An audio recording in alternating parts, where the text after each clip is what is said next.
Siguria ushqimore është cënuar sërish nga një skandal i rënd që është zbuluar në Durrës. Dogana atje ka bllokuar një sasi të konsiderueshme produktesh ushqimore, të cilat e kishin kaluar afatin e përdorimit. Përmes një njoftimi zyrtar është bërë me dije se punonjësit e kësaj dege doganore kanë arritur që të konstatojnë dhe bllokojnë 2500 kg miell orizi me datë skadence 1 prill 2025, si dhe 5150 kg miell për pica me datë skadence 7 prill 2025.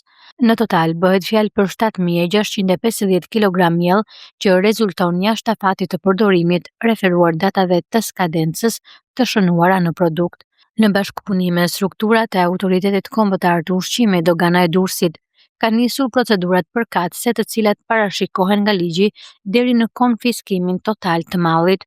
Edhe në këtë rast, autoritetet kanë vepruar me vonesë, pasi mielli kishte gati 1 vit që përdorej në përpiceritë dhe bizneset e qytetit.